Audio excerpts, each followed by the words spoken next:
With my pencil, I wrote myself into being. I wrote myself to here.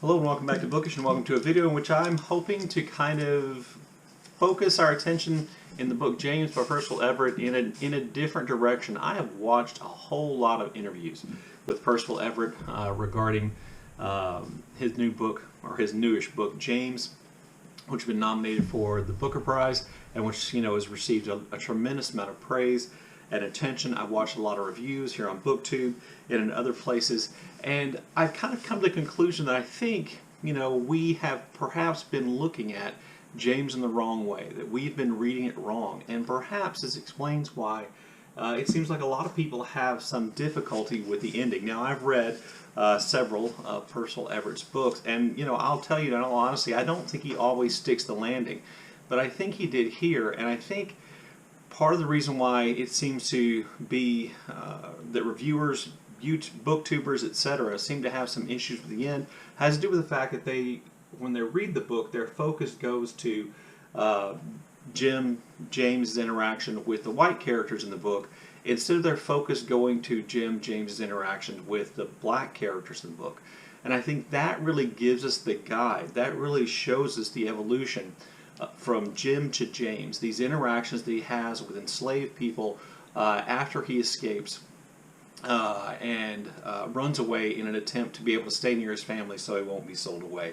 And so that's what I want this video to be about, to look at, Jim as a black man, an enslaved black man within the system of slavery in the United States, and then look at how his meetings with various other black enslaved people throughout, up and down the Mississippi River have an effect on him, and what they convince him of, and what action then they convince him to take. Now, I'm going to be honest with you, this is all spoilers. If you're watching this video and you haven't read James, and you don't want spoilers about James' interaction with these black characters in the book, or you don't want to know about the fate of the black characters in the book, then you should probably stop watching now. If you've read James, what I'd like for you to do is to consider, what I'm talking about, and think about, where your focus went in the book, and how perhaps if you weren't focused on what I'm talking about now, as I wasn't probably either, then maybe rethink the book and reassess the book, particularly keeping in mind its ending.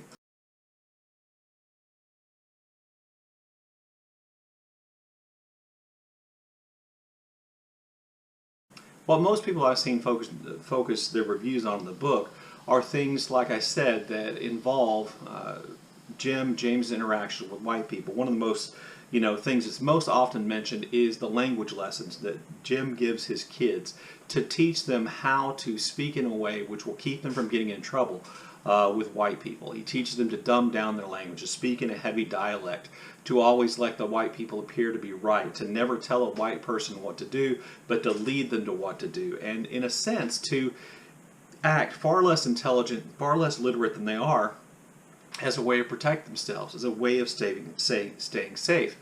This is, in and of itself, a fear-based reaction. This is, Jim fearing for his family, fearing for himself, if he runs afoul of white people, because there really were no limits on what white people could do to black people they owned or whatever in the South. So, that's really an important thing, I think, to keep in mind.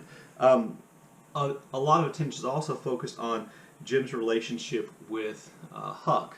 That relationship, which I'm not going to talk about at all, but is really interesting in James. And then also the other thing that's been picked up on, I think, most often is the time that Jim spends working in a minstrel show, which is run by, after he's purchased by a real life leader of a minstrel show, and the, at least believed to be in some circles, creator of the song Dixieland, that's Daniel Decatur Everett, and the time he spends as a black man pretending to be a white man, doing blackface as a black man, that those are the scenes that seem to stick out to people most often. But it's important to remember, I think, that the book is about James, and the book is about James' evolution, and the evolution James is thinking from being a fearful person who is a rightfully fearful person who's trying to protect himself and trying to avoid conflict with white people, to a person who realizes that that conflict is unavoidable.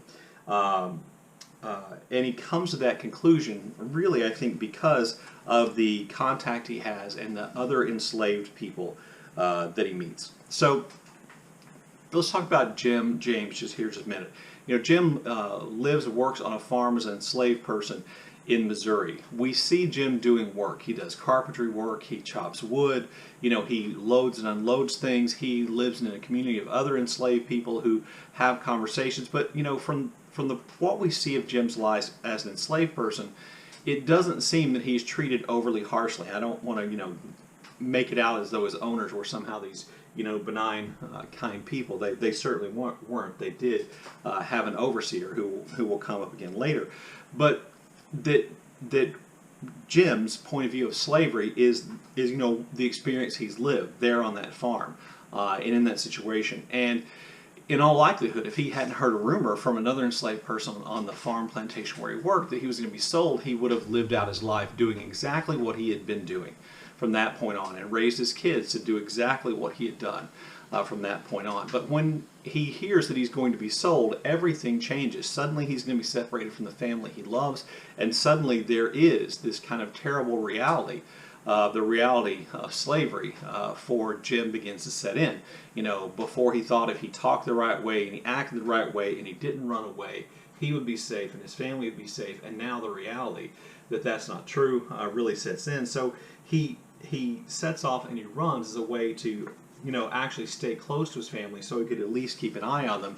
Because when an enslaved person was sold, there was no guarantee where they were going to end up or if they'd ever have contact with their family again. So he runs away. And, you know, this is when he gets involved with Huck Finn and all the, you know, things that Huck Finn refers to as adventures and the things we see in Huckleberry Finn. But the most interesting parts of James to me, and I think probably to most people because they're far more emphasized in the book, are the times when Huck and Jim are not together, and the times in which Jim encounters other black people, other enslaved people. And the first time this happens is when Jim finds himself in Illinois, and he is confronted by 4 black men in Illinois. Now, Illinois should have been free territory, but they make a point of telling him that there's no such thing as free territory when you're black. That if people in Illinois say they're slaves, and there really isn't anything they can do about it. This is a really important point, I think, that Everett is making. That for black people in the time period, there was no place where they were free. They could be kidnapped and sold into slavery. They could be claimed as runaway slaves. You know, they could be treated as slaves and owned as slaves, you know, because they didn't have any recourse to do anything about it. So he meets 4 enslaved people, Josiah, Pierre, Old George, and Young George. Josiah is, I think, an example of a slave who's been broken by the system. Josiah attempted to run away 3 times. And each time, you know, he was tortured, he was beaten when he was captured. And he clearly says to Jim, I'm not going to ever run away again. Pierre appears to be a cynical enslaved person who slavery has made cynical and who seems to be completely looking out for himself. And Jim doesn't know if he can trust Pierre because he's afraid Pierre might be the kind of enslaved person who will turn him in. And then there's Old George and his son, Young George. And Young George represents hope. So if you've read the book, you know it's Young George who promises to get Jim a pencil. You know, Jim's already found some ink and some books and some paper, and he's already kind of begun writing things about himself. But when these enslaved people ask Jim what they can do for him, he says he asks for a pencil. And Young George promises to get him a pencil, and he does. So I'm going to read then another passage from this. And you can write. If you can write, you need a pencil. I wish I could. What are you going to say, Jim? I don't know. Tell your story, he said. What do you mean, Young George? Tell my story. How do you suggest I tell my story? He looked at his feet. I did too. They were bare, his toes grabbing the wet grass. He looked at my face. Use your ears, he said. What's that? Tell the story with your ears. Listen. I'll try, Young George. And he was gone. Young George represents, impossibly because he's young, he represents hope, an enslaved person's hope, not for freedom, but that someone, Jim in this case, would be able to, tell the story of enslaved people, tell his story, and by listening to others, tell their story as well. When young George is caught for having, given Jim the pencil or stolen Jim the pencil, and he's being beaten, and he makes eye contact with Jim, at first young George appears to kind of smile and be happy to see Jim, and then he just says run, because running is going to save Jim and allow him to continue writing his story. So as you know, the story of James continues. James finds himself at various points in time enslaved by all kinds of people. He runs into, and this is an episode from Huckleberry Finn, where the Duke and the King basically decide they're going to sell Jim, and all kinds of problems ensue. That's replicated here, and it's right after Jim escapes from them that he's going to essentially come into the possession of a wealthy white man in this town who owns a black man named Easter who works as a blacksmith.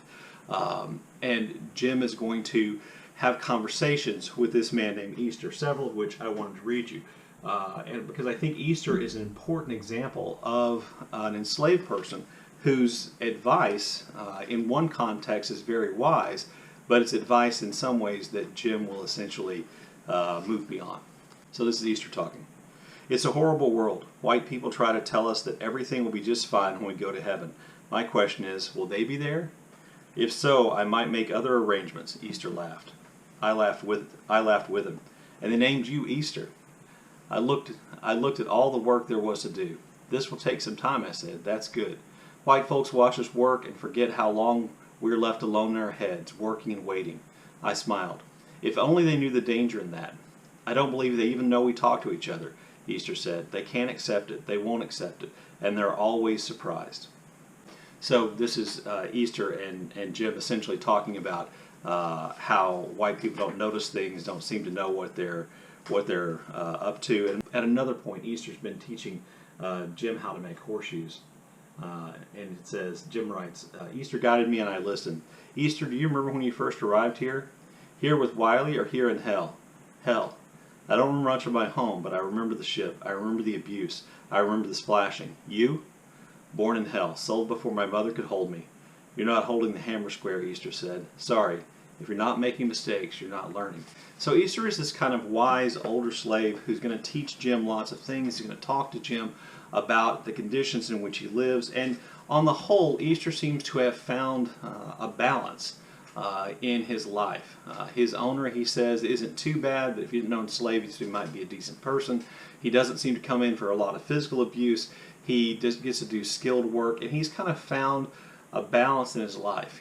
He remembers the abuse. He's old enough to remember the abuse on the slave ships. He's been around a while, and his kind of counsel to Jim, even though it's not direct, seems to be to just keep going along, keep getting along, find a way to stay safe, find a way to have some kind of life as best you can. That is an attractive option for Jim. When Jim learns how to make horseshoes, he now has a skill which he might use to improve his life, whether enslaved or free, more likely enslaved. It's after that Jim is bought by Daniel Decatur Emmett, the leader of this minstrel show, and Emmett wants him to sing tenor in a song. Now Emmett writes these horribly racist songs, and he puts on these horrible minstrel shows in blackface, but Emmett, claims to be an abolitionist. He says he doesn't really owe Jim, but Jim still has to stay and work for him until he's paid off the $200 he paid for him, which is really just a form of debt peonage or debt slavery, which bothers Jim. And certainly when Jim escapes, Emmett is very upset. But when Jim joins the minstrel show, he meets another member of the minstrel show whose name is Norman. And this leads to quite kind of an interesting, I think, thought experiment that Everett does here. Jim is a black man pretending to be a white man who dresses up and pretends to be a black man.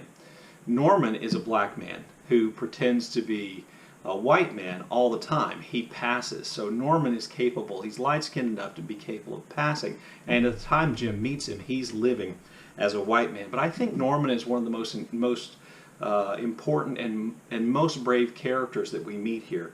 Norman when Jim runs away, Norman runs away too. Even though Norman could have lived the rest of his life essentially as a white man, he runs away too, and he reclaims his blackness. He says he doesn't want to be white anymore, that doing that was too hard, and that he would rather be a black man. Now, ultimately, Norman dies in some ways because he, in some ways is refusing to pass. He goes with Jim, and that brings about his death. And so I think Norman then is an example to Jim of a man who valued who he was as a black man so much he was willing to die for it. I think that's a really powerful and important character. One of the things that Norman does in the story is that he and Jim come up with this idea that they're going to make money by selling Jim over and over again. The idea is that Norman, who can pass as a white man, will pretend to be a white man. He'll sell Jim. He'll get the money. They'll split the money. And then when they have enough money, they'll each go their own way. Jim will buy his own freedom and the freedom of his family, and Norman will go and have whatever life he wants. The first time he sells him to a man named Henderson, who has essentially a sawmill where logs are planed into lumber, and most of that work is done by hand by enslaved people. When Jim goes there, he reaches a new level of hell in terms of enslavement, where there are regular beatings, whether anything's been done wrong or not, where the work is incredibly hard under incredibly difficult conditions. And he meets a man there named Luke, who is essentially an enslaved man who is now working for the slave system. He is the eyes and ears of the owner Henderson, and he is loyal to Henderson, and he is therefore disloyal to the other black people working around him. Luke has been co-opted by the system, and he's decided his way forward is to be a part of the system, to take part in the evil, not just to protect himself, but to advance himself and to support his owner. That's the decision he made. This is something that human beings do. So we compare Luke to Easter, and while Easter is certainly a more honorable person, and he doesn't betray Jim or any of those kind of things, which Luke will certainly do, in a way they both found a way to live within the system of slavery, as Jim was doing before he ran away. So the introduction of this Luke character is incredibly important to kind of, I think, contrast with Norman. Norman doesn't want to live as white, doesn't want to pass, even though he obviously can, and ultimately he ends up dying as a result. Luke becomes a part of the system, a part of the system of slavery and cruelty and everything that surrounds it. It's also at the sawmill that Jim meets a young woman, a young enslaved woman who works like a man at the sawmill, and her name is Sammy. She is also being used essentially as a sex slave by Henderson, and when Jim runs away, he essentially takes Sammy with him. This results in Sammy's death, which he and Norman talk about after they bury her. So I wanted to read that to you really quickly because I think that's a very important passage in understanding Jim's evolution. Jim writes, "I touched the blackened indentation. She's been shot," I said. "Good Lord," Norman said. "She's dead." "We should have left her where she was," Norman said. "At least she'd be a live slave, not just another dead runaway."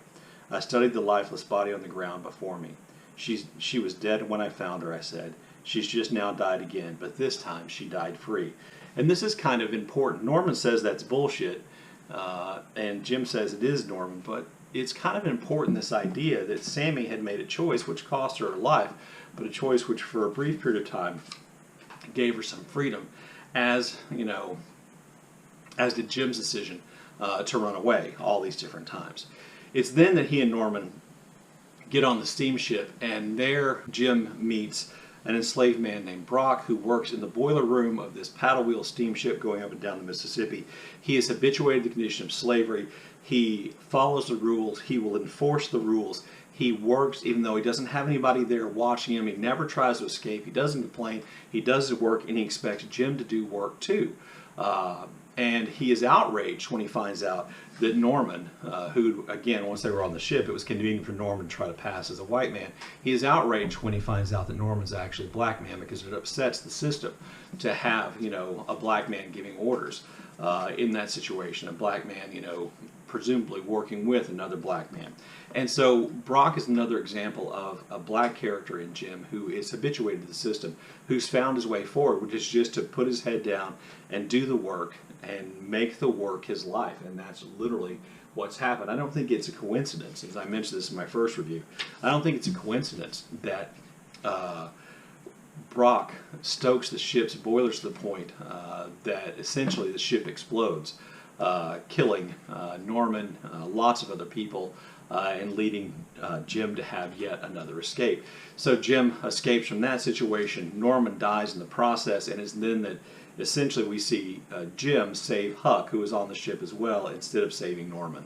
And again, I won't go into the reasons for that, but if you've read the book, you know what they are. And then Jim essentially then has made up his mind that he's going to go back and he's going to find his family. He's going to go back to the place he'd been sold from in Hannibal, Missouri, and he's going to find his family.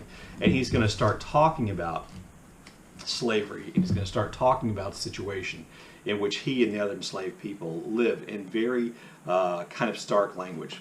If one knows hell is home, then is returning to hell homecoming? Even in hell, where there's such a place one would know, where the fires were just a little cooler, where the rocks were just a little less jagged. And so it was in my hell. There was my family, and there were the bad things, the cesspit, the patrolling overseer. So that he recognizes when he gets back to Hannibal, to the place, the farm where he ran away from, that was in fact hell. You know, he didn't seem to recognize it when he was there in the beginning, but now he sees it as hell. It's a hell where there are some good things, his family perhaps, but all the other features of hell are there as well. This is part of Jim's determination, I think, to move on and not to live that way ever again. Now, while Jim's there, he finds out that his wife and daughter have in fact been sold, and they've been sold to one of the worst places you could go, which would be essentially a breeding farm, where the owner of that farm owns slaves who basically he put together so they could make more slaves, and he could sell slaves to make money. This is actually a practice, informally more often than formally, but this was actually a fairly common practice, or a way for slave owners to increase the value of the enslaved, increase their wealth through creating more slaves. At one point, you know, Jim's going to have problems. He's going to lose consciousness, and when he wakes up, he's going to be in the company of a slave who speaks primarily French, and her name is Cunegonde. Okay, and Cunegonde is going to tell Jim some fairly important things. You know, make him even more aware of how deep the hell slavery was. She laughed. That's Cunegonde. She laughed. What's so funny? I don't know. Hope. Hope is funny. Hope is not a plan. Hope actually is just a trick, a ruse. She stretched the S of that word as if enjoying the sound of it. You're looking at this hand while the other is shoving a stick up your ass, a pointy stick. You think they want you because you can carry a load? You think they want you because you can hammer a nail? They want you because you're money. What? Your mortgage, Jim. Like a farm, like a house. Really, the bank owns you. Miss Watson gets a bond, a piece of paper that say what you're worth, and you just keep living in this condition. Living. You're part of the bank's assets, so people all over the world are making money off your scarred black hide. Makes sense? Nobody wants you free. Somebody does. There's a war. She nodded. Maybe you won't be a slave, but you won't be free. So essentially, this woman is telling him, even if your plans to rescue your family, even if your plans to escape work out, you know, because you are a black person, you're not going to be free. You're never going to be free, which would be really disheartening. But Jim is now calling himself James. He's claiming his name. He's not going to accept that nickname. He's decided he's going to be James, and he's going to do something about it. He sets about freeing his family. Now, before he does that, he's going to carry out an act of revenge, which involves killing the overseer Hopkins on the farm where he lived. And he does this after he witnesses Hopkins rape an enslaved woman who'd been hiding them. And he literally had to stay in hiding while this act was going on, which, you know, even though it may not have happened in front of enslaved men or family members, men and women, they would have been aware that enslaved women were being raped by their owners, by the overseers, etc., and there was nothing they could do about it, because to do something about it would be death. So Jim watches this at first, but when he gets his chance, he's going to take his revenge on Hopkins, and he's essentially going to kill Hopkins. And even in this moment, and this is a really important moment, I think, in bringing the story back to where it kind of started with that language lesson. In this moment, in which Hopkins is confronted by Jim, who has a gun that's pointed at him and clearly threatening to kill him, the thing that upsets Hopkins is the way Jim speaks, because now James, not Jim anymore, now James has dropped that dialect, that patois. He's speaking in perfect English, and this is incredibly unsettling and terrifying to Hopkins. And Jim wants him to feel that fear in some ways. He ends up choking Hopkins to death, and then he sets off to this other farm. And, you know, on his way there, he stops by Judge Thatcher's house. He's going to kidnap Thatcher at gunpoint, and again, it's Thatcher who is, at gunpoint, being forced to do what Jim tells him to do, being treated like a slave by Jim, but it's Jim's language that seems to threaten and upset Thatcher the most. So Jim is then going to resort to violence. He's going to do the exact opposite of everything he taught his kids to do. He's going to speak to white people in perfect English. He's going to claim his name James and not let them call him Jim. He's going to use violence when he thinks violence is necessary, as free people did. By the way, there's discussion in which he talks to John Locke in his head, and Locke more or less says, yes, well, if you're at war, then you're allowed to carry out violence against your enemies, and Jim makes the case that he's at war with the people who want to sell and harm his family. And Locke goes, well, I guess so, more or less. So Jim has come to this conclusion that that's what he's going to do. And if you think about all the things that took place in the book, think about all the events that took place in the book, does Jim have another option? His wife and daughter are about to be turned into breeding stock to make more slaves. That means, rape of his wife and his daughter.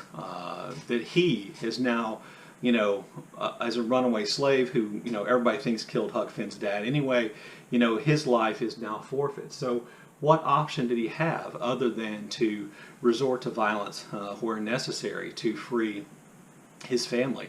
And so eventually he frees his family and everybody on the breeding farm, and they cross from Missouri into Iowa, where they are confronted by white citizens in Iowa who are not happy to see them.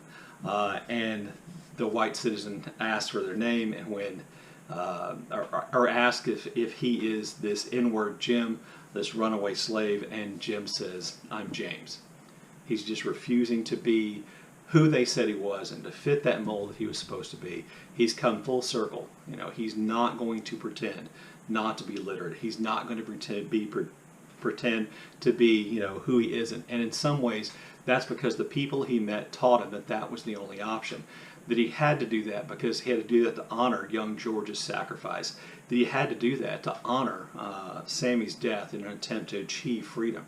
He had to do that to honor Norman's sacrifice and death by refusing, even though oftentimes still played as a past a white person, refusing to become white and just accept that as his future. That all those people who died, and all those people who had been habituated, and all those enslaved people that had been broken by the system of slavery, he is going to teach him that there is only one option, and that is to stand up as a fully fledged individual, as a person, a human being with thoughts, emotions, concerns, and be that person.